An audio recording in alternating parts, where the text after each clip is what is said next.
നൂറുകണക്കിന് പലസ്തീൻ തടവുകാരെ ഇസ്രയേൽ മോചിപ്പിക്കുന്നതിന് പകരമായി ഹമാസ് ഗാസയിലെ റെഡ് ക്രോസിന് 4 ഇസ്രയേലി ബന്ധുക്കളുടെ മൃതദേഹങ്ങൾ കൈമാറി. വെടിനിർത്തലിന്റെ ആദ്യഘട്ടം അവസാനിക്കുന്നതിന് ദിവസങ്ങൾക്ക് മുമ്പാണ് മോചനം. എന്നാൽ അടുത്ത ഘട്ടം വ്യക്തമല്ല. സാച്ചി, ഇഡാൻ, ഇറ്റ്ഷാഖ്, എൽഗരാത്ത്, ഒഹാദ്, എഹലോഷി, ഷ്ലോമോ, മാൻസൂർ എന്നിവരുടെ മൃതദേഹങ്ങളാണ് ഹമാസ് മുമ്പ് തന്നെ തിരിച്ചറിഞ്ഞിരുന്നു. 4 മൃതദേഹങ്ങളും ഇസ്രയേൽ സ്വീകരിച്ചതായി പ്രധാനമന്ത്രി ബെഞ്ചമിൻ നെതന്യാഹുവിന്റെ ഓഫീസും അറിയിച്ചു. പക്ഷേ ഉദ്യോഗസ്ഥർക്ക് ഇതുവരെ അവരെ ഔദ്യോഗികമായി തിരിച്ചറിയാൻ കഴിഞ്ഞിട്ടില്ല. ഹമാസ് ബന്ദികളെ കൈമാറുന്നതിനിടെ ബന്ദികളെ ക്രൂരമായി കൈകാര്യം ചെയ്തതിൽ പ്രതിഷേധിച്ച് ശനിയാഴ്ച മുതൽ ഇസ്രയേൽ 600-ലധികം പലസ്തീൻ തടവുകാരുടെ മോചനം വൈകിപ്പിച്ചിരുന്നു. വെടിനിർത്തലിന്റെ ഗുരുതരമായ ലംഘനമെന്നാണ് ഹമാസ് ഇതിനെ വിശേഷിപ്പിച്ചത്. പലസ്തീനികളെ മോചിപ്പിക്കുന്നതുവരെ 2ാം-ഘട്ട ചർച്ചകൾ സാധ്യമല്ലെന്നും പറഞ്ഞു. റെഡ് ക്രോസ് UN ഉദ്യോഗസ്ഥർക്കൊപ്പം ഇസ്രയേലും ബന്ദികളെ അപമാനിക്കുന്നതായി വിശേഷിപ്പിക്കുന്നു. 4 മൃതദേഹങ്ങളും കുറച്ചു മുമ്പ് കൈമാറിയതായും പലസ്തീൻ തടവുകാരുടെ മോചനത്തിനായി അവർ കാത്തിരിക്കുകയാണെന്നും ഒരു ഹമാസ് ഉദ്യോഗസ്ഥനും പറഞ്ഞിരുന്നു. അതേസമയം മോചിതരായ ഡസൻ കണക്കിന് പലസ്തീൻ തടവുകാരെയും വഹിച്ചുകൊണ്ട് ഒരു റെഡ് ക്രോസ് വാഹന വ്യൂഹം അധിനിവേശ വെസ്റ്റ് ബാങ്ക് നഗരമായ റാമല്ലയിലുമെത്തി. അതിനിടെ പലസ്തീനിലെ വെസ്റ്റ് ബാങ്കിൽ സൈനിക നടപടി ഇസ്രയേൽ കടുപ്പിക്കുകയുമാണ്. ഹെബ്രോൺ, തുൽഖറം, നബലൂസ് പ്രദേശങ്ങളിൽ നിന്ന് 50-ലധികം പേരെ അറസ്റ്റ് ചെയ്ത് കൊണ്ടുപോയി. നൂർഷംസ് ക്യാമ്പിൽ നിന്ന് അഭയാർത്ഥി പ്രവാഹമാണ് റിപ്പോർട്ട് ചെയ്യുന്നത്.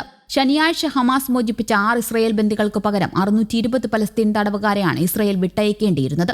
എന്നാൽ കരാർ പാലിക്കാതെ ഇസ്രയേൽ അവസാന നിമിഷം തടവുകാരുടെ കൈമാറ്റം മാറ്റിവെക്കുകയായിരുന്നു. ശേഷം കെയ്റോയിൽ നടന്ന സമവായ ചർച്ചയിലാണിപ്പോൾ തടവുകാരുടെ മോചനത്തിന് വഴിതെളിഞ്ഞത്. വൈകാതെ 620 പലസ്തീൻ തടവുകാരെയും സ്ത്രീകളും കുട്ടികളും അടങ്ങുന്ന പുതിയ ബാച്ചിലെ സമാന എണ്ണം തടവുകാരെയും ഇസ്രയേൽ മോചിപ്പിക്കും. ഇവരെ മോചിപ്പിച്ച ശേഷം 4 ബന്ദികളുടെ മൃതദേഹം കൈമാറാൻ ഹമാസും സന്നദ്ധത അറിയിച്ചു. കരാർ ഇസ്രയേൽ സ്ഥിരീകരിച്ചു. എന്നാൽ കൂടുതൽ വിശദാംശങ്ങൾ അവർ നൽകിയിട്ടില്ല. അതേസമയം പുതിയ കരാർ ഇസ്രയേൽ പാലിക്കുമെന്ന് മധ്യസ്ഥരിൽ നിന്ന് വ്യക്തമായി ഉറപ്പ് ലഭിച്ചെന്ന് ഹമാസ് വക്താവ് ഹസീം കാസി പറഞ്ഞു. അതിനിടെ 2ാം-ഘട്ട വെടിനിർത്തൽ ചർച്ച പുനരാരംഭിക്കാൻ അമേരിക്ക ശ്രമം തുടങ്ങിയതായി ഡൊണാൾഡ് ട്രംപിന്റെ പശ്ചിമേഷ്യൻ പ്രതിനിധി സ്റ്റീവ് വിറ്റ്കോഫ് പറഞ്ഞു. അനുരഞ്ജന ചർച്ചകൾക്കിടയിലും വെസ്റ്റ് ബാങ്കിൽ ഇസ്രയേൽ സൈനിക നടപടി കടുപ്പിക്കുകയാണ്. 50ഓളം പേരെ ഇന്നും ഇസ്രയേൽ സൈന്യം അറസ്റ്റ് ചെയ്തു. നേരത്തെ വിട്ടയക്കപ്പെട്ട തടവുകാരെയും കുട്ടികളെയും ഉൾപ്പെടെയാണ് ഇസ്രയേൽ സൈന്യം തടവിലാക്കിയത്. തുൽക്കറം, നൂർഷംസ്, നബലൂസ് ക്യാമ്പുകളിൽ നിന്ന് അഭയാർത്ഥി പ്രവാഹം തുടരുകയാണ്.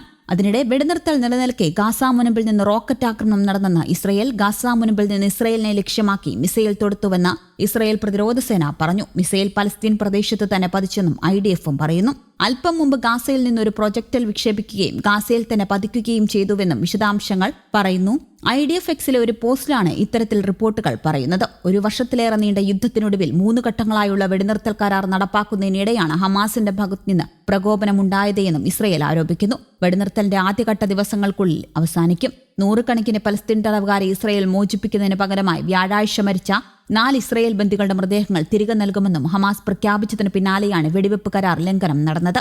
ബന്ദികളോട് ക്രൂരമായി പെരുമാറിയതിൽ പ്രതിഷേധിച്ച് ശനിയാഴ്ച മുതൽ ഇസ്രയേൽ തടവുകാരുടെ മോചനം വൈകിപ്പിച്ചു. കാലതാമസം വെടിനിർത്തലിന്റെ ഗുരുതരമായ ലംഘനമാണെന്നും പലസ്തീനുകളെ മോചിപ്പിക്കുന്നതുവരെ 2ാം ഘട്ടത്തെക്കുറിച്ചുള്ള ചർച്ചകൾ സാധ്യമല്ലെന്നും ഹമാസ് പറയുന്നു. ചൊവ്വാഴ്ച തെക്കൻ സിറിയയിലെ ആയുധ കേന്ദ്രങ്ങൾ ലക്ഷ്യമിട്ട് ഇസ്രയേൽ സൈന്യം വ്യോമാക്രമണം നടത്തുകയും ചെയ്തിരുന്നു.